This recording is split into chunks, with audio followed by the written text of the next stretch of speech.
After my personal struggle with food left me sick and suicidal, I was struck with the realization that food alone can't fix us. So I set out to discover what could, and what I found changed everything. After coaching thousands of clients and interviewing the world's leading experts, I realized it was time to start a bigger conversation.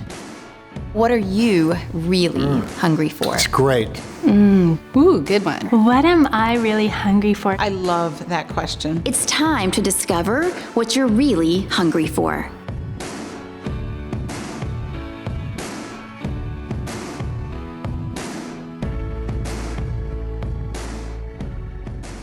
There is so much information out there on diets, whole foods, and nutrition that you'd think by now we'd all be eating a diet that's perfect for us, that we'd all be perfectly fit and healthy and full of mind-blowing energy. But that's not the reality of the situation. You see, we're not choosing foods and following diets that will most benefit us. Instead, we're relying on foods and following diets that we're used to.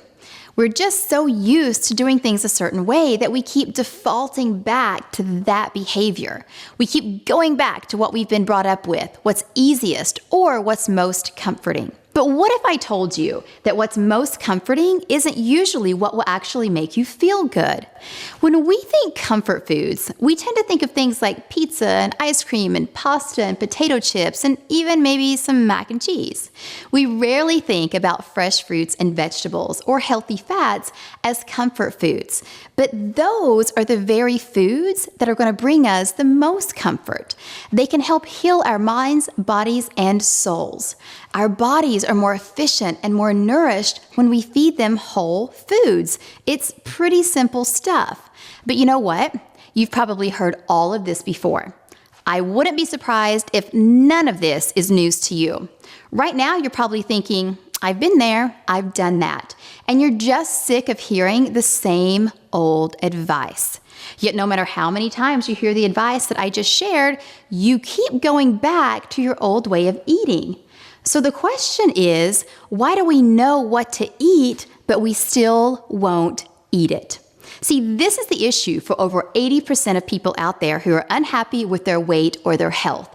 They know exactly what they need to eat to be healthy and feel good physically, mentally, and emotionally, yet they still don't do it. Why is this happening? I think there are a number of reasons. First of all, no one likes to be told what to do. No one likes to be told that the way they've been doing things just isn't working and that they've got to change everything in a big way. But I think habit can be an even more powerful reason why we fall into old eating patterns. We're just used to it. It's just the way things have always been. So why would we change? Even though we want the results and positive side effects of eating healthy, it requires more effort to choose something different than it does to just do what you've always done. While it may feel uncomfortable at first and take a bit more effort to make better choices when it comes to food, like anything, it does get easier. A great example of this is when a child is learning to walk. When that child is learning to walk, they fall down over and over and over again. But why does the kid keep getting up? Why don't they just quit trying to walk? Seems kind of silly, the thought of a kid just throwing their hands up and saying, forget it. Walking is so overrated. I bet it's not as great as everyone says it is. I'm crawling for life. What if that baby said, I've crawled this long and I've been just fine. I'm just going to keep doing things the same way I've been doing them. I mean, can you imagine? The kid doesn't quit because they know that they need to walk to keep progressing in life. Because the pain of never walking is far worse than the pain of falling down over and over again. And eventually, they succeed, even if they're not perfect at first. And that's what you need to realize in your own life. When you realize that the pain of staying the same is far worse than the pain of changing, you begin to create real, permanent, lasting change in your life. My guest this week, Christa Orecchio, is a nutritionist and coach who specializes in helping people figure out what their best diet is. She helps them figure out what to eat to feel great and how to start feeling healthy and vital. We're going to discuss how you know what to eat to feel your best and how you can start making changes when you've known what to do for so long but still haven't done anything about it. So, Christa, the big question, why is it that we know what to eat, but we still won't eat it? That is definitely the big question, Cynthia, and there's so many different reasons behind that, and I think it really depends on the individual, and the individual has to ask themselves why. I think women in society were trained that we're heroes if we put ourselves last. The husband and the children and the family and the work comes first, but we need to rewire that, really, that if we take care of ourselves and we are thriving and we are healthy, we are so much more, and we can be so much more to everyone else. I think so too. And then, your vessel's full and you can fill others. It's interesting because every year there are more and more diet books written and sold. Nothing against diet books. I wrote a great one. There are lots of great diet books out there. Yeah. But I think we know that they're not always the answer. Right. Why is it that we keep writing so many and yet we're more overweight and unhealthy than ever? And you mentioned self-worth. Could it be that we just don't feel like we're worth it? Do you think that plays a role in That it? could be a huge part of it. In private practice, a lot of clients, and they start crying because it's not just about, I said, I thought I got a nutritionist, I thought I'd be healthy. Yeah. No, you have to implement now. And it's really that kind of that moment brings you to your knees, or am I really worth it? It forces you to look at some things, some belief systems that you've operated, fine. They've kept you safe in life, but now it's time to dismantle those and come up with a new approach of really self-love and self-value. And our society causes a lot more challenges, I think, than maybe other societies because we're so fast-paced and convenience-driven that we really have to be countercultural to take care of ourselves. You're a rock star at work if you skip lunch and work on the weekends and stay late, and really that's a value, like of a societal value of it's better if you throw yourself under the bus, so to speak. Talk about dismantling. What does that mean? How do we do it? Where does the courage to even begin come from? That's a great question, and there's many different paths up the same exact mountain, and it doesn't have to be hard. You don't have to throw yourself into psychotherapy and really kind of get in there. In my practice, I call food primary food and secondary food. Primary food are the things that feed us other than food in ways that secondary food never can. And that's true nourishment. So just starting 10 minutes a day, practicing something like that. I have my clients make a nourishment list. And so what nourishes you other than food? It is time in nature, a walk on the beach, journaling. Sometimes I have people do streams of consciousness first thing in the morning, kind of writing out, like as they're going through and working through this, of what's the first thing that comes up. And we have to digest our food, and we also have to digest our life experiences. And when life is moving too fast, or things have happened to us, traumas have happened, and we stuff them away, we have to digest them and get them up and get them out. And that also is a little bit more of an intense thing to look at. But it's a way of healing. That's healing from the root cause, just like we try to do with food and functional medicine. How do you deal with an addiction to food or using food as a Band-Aid when you have to eat? Yeah, I think it's beautiful that we have to eat and we have to face this every day because our relationship with food is a metaphor for our relationship with ourselves. And so mindful eating and chewing, and I will say I want you to at least have one meal a day. You are not on the phone, you are not on your computer. I don't want, when you're working, you look down at the bowl or the plate and you think, who ate that? What did I eat that? Right? And so it's bringing that awareness to it, and mindful eating is going to be so important to start to heal your relationship. So much of it is about awareness and reframing. I'm nourishing myself and I'm taking care of myself, and really chewing your food, thinking about where it comes from, slowing down a little bit. Is it a myth that mindful eating takes longer? Because I feel like that's the association that we put with it. Like if it's mindful eating, it just takes longer and I don't have time to do that.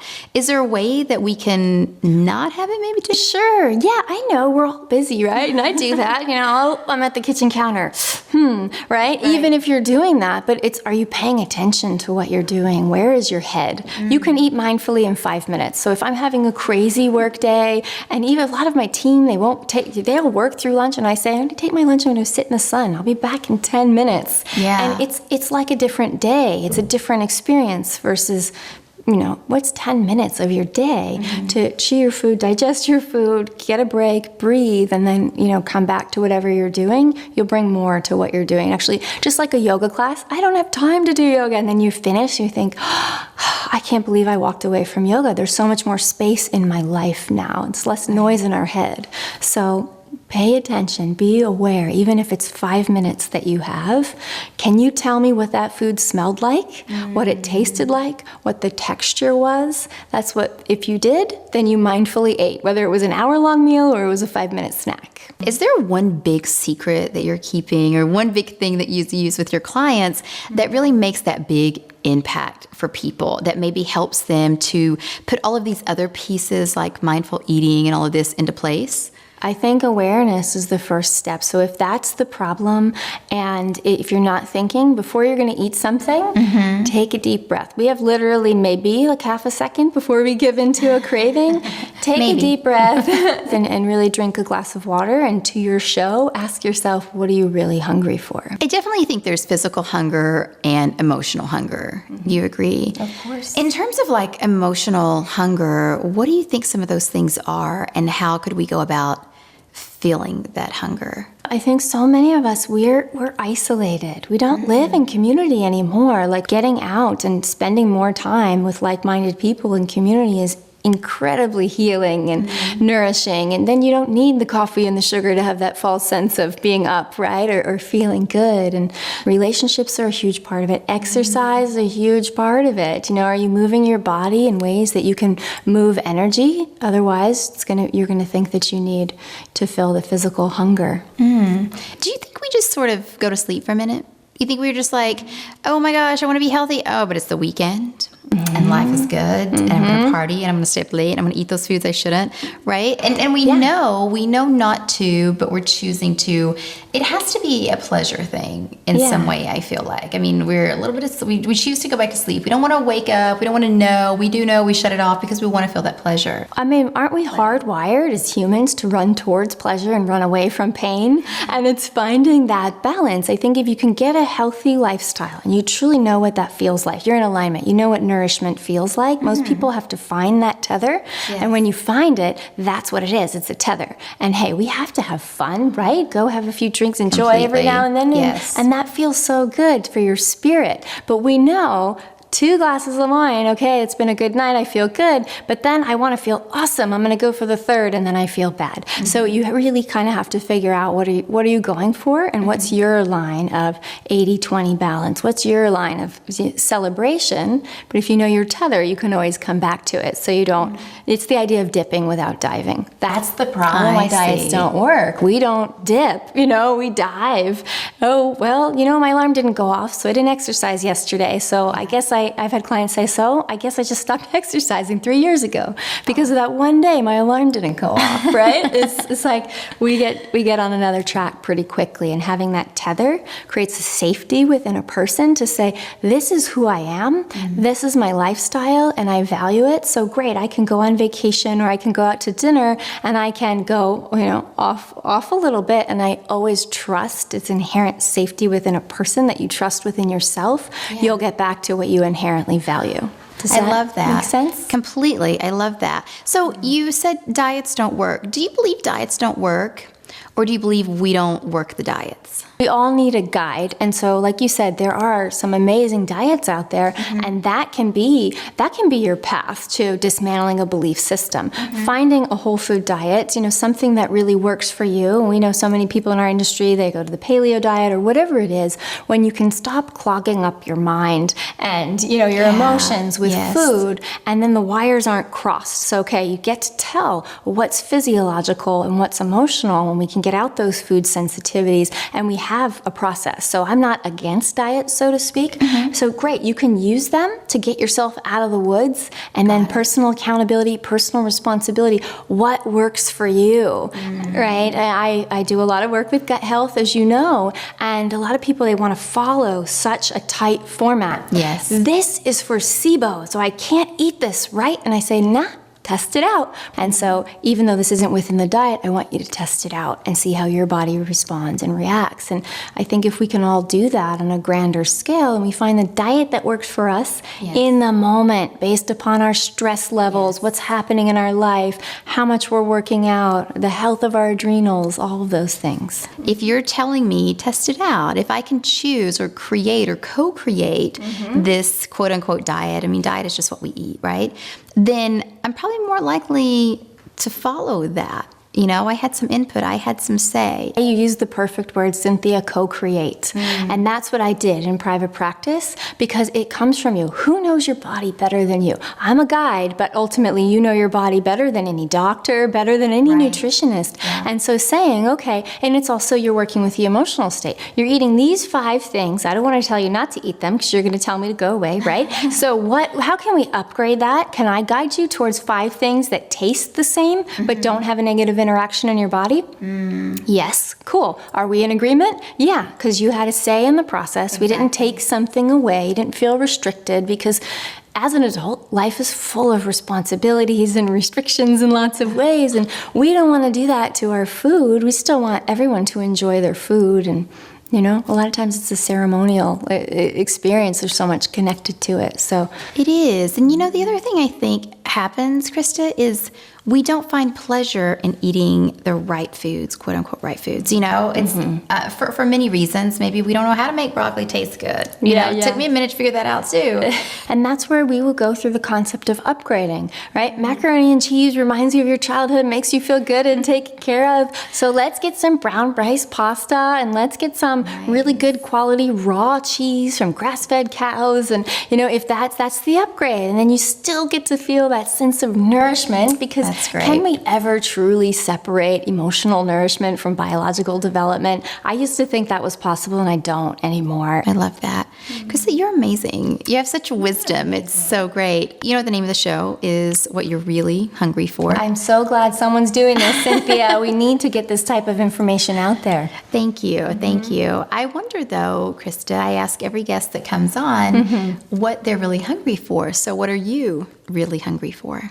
Balance. I think just in general, that's something we have to strive for. And when you're helping other people in larger groups and on a grander scale, and you're also running a business and that needs you, just like children need you, it's finding that consistently coming back to my own tether to be able to walk my talk and fill up, and so then you can come out again. And so it's the same thing. Just because we talk about it, it doesn't mean we have it. And you have it forever. It's just like health, we're always all in process. And so, yeah.